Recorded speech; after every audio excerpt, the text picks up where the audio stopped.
अस्सलाम वालेकुम फ्रेंड्स। बहुत दिन हो गए मैं कोई वीडियो नहीं दे सका। उसकी वजह कुछ मसरूफियत, कुछ कोताही समझ लें। आज भी कुछ दोस्तों ने फ़ोन पे कुछ मैसेज पे कहा कि कोई वीडियो आनी चाहिए। तो मैं इसी माहौल में इस वक्त बैठे हैं, शाम का है और मोबाइल मैंने हाथ में पकड़ा हुआ है। कोई स्पेशल तैयारी नहीं, लेकिन टॉपिक एक दिलचस्प है, गोश गुजार करता हूँ।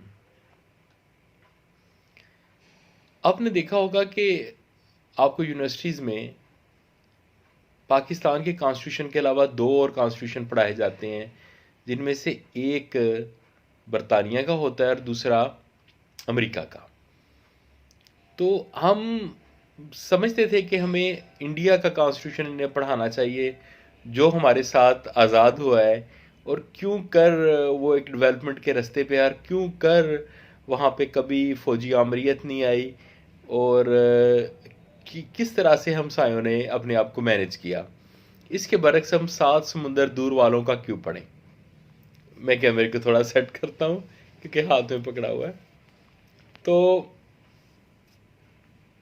मुझे यही हमेशा समझ आता था कि इसकी एक वजह यह है कि एक हमारा कल का हुक्मरान है बरतानिया और एक आज का अमेरिका। तो इस वजह से हमें इन दो को पढ़ना पड़ता है। और लेकिन अब मैं समझता हूँ, मैंने इंडियन कॉन्स्टिट्यूशन का मुतालिया बड़ी तफसील से किया है। उनकी लेजिस्लेशन जो नेट पे अवेलेबल थी उसको मैंने बड़ी तफसील से देखा है। मैं इस रिज़ल्ट पे पहुंचा हूँ कि हमें जानबूझ के हमसायों का कॉन्स्टिट्यूशन नहीं पढ़ाया जा रहा। आप देखें कि पाकिस्तान में मार्शल लॉज लगते रहे हैं, लगने का कभी कोई ऐसा नहीं रहा कि आप कहें कि लग नहीं सकते आने वाले वक्त में। भारत से दूसरी तरफ बांग्लादेश है, वहाँ पे भी मार्शल लॉ की एक दास्तान है। इसके करीब श्रीलंका है, उसमें भी एक दफ़ा मार्शल लॉ लगा लेकिन चल ना सका। तो भारत ही क्यों ऐसा कि जिसमें सिविल सुप्रीमेसी मौजूद है। ज़्यादा बेहतर होता अगर मैं इसे कैमरों किस चीज़ पे फोकस करके सही तरह से बनाता, लेकिन चले माफ़ी का ख्वासगार हूँ कि अगर सही तमाम नहीं कर सका। तो उसकी वजह क्या है, मैंने देखा कि नेहरू ने क़याम पाकिस्तान और क़याम हिंदुस्तान से कबल, यानी पार्टीशन से कबल ही इक़दामात उठाने शुरू कर दिए थे, जिनके ज़रिए उसने फ़ौज के ग्लैमराइज स्टेटस को ख़त्म किया।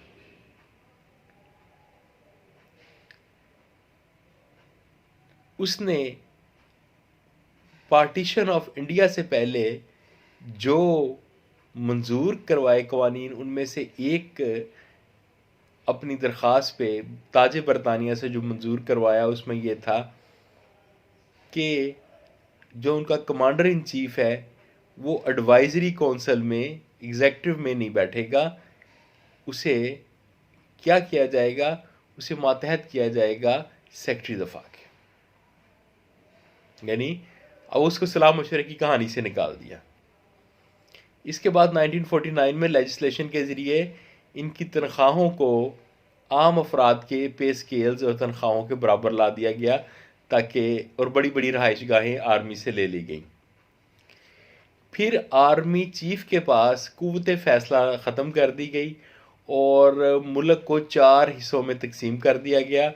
चार जनरल्स जो अब सात हैं, चार जनरल्स और एक आर्मी चीफ मिल के किसी कोई एक राय पर पहुंचते थे, फिर भी वो राय सेक्रेटरी दफा के अंडर थी।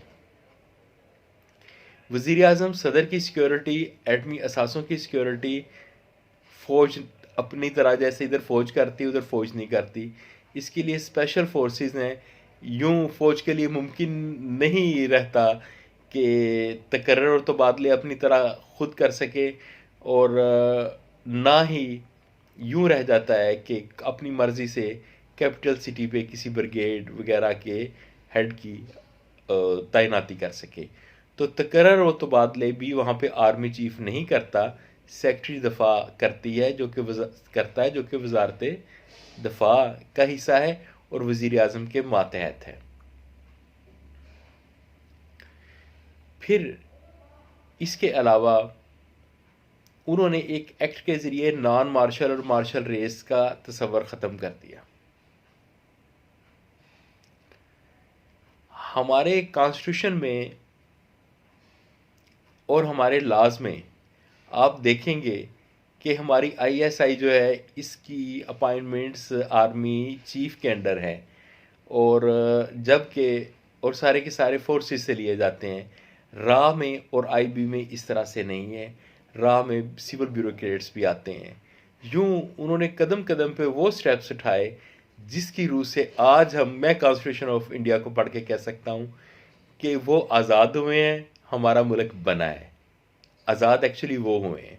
हमारा मुल्क किस तरह से बना है, हमें क्या प्रॉब्लम्स का सामना ज़्यादा करना पड़ा है, क्यों हमारे ये मसाइल का सामना हुआ सिविल सुप्रीमेसी में, उसकी एक वजह ये थी कि जिस वक्त पाकिस्तान बना तो हमारे हिस्से में वसाइल की निस्बत फ़ौज बहुत बड़ी आई।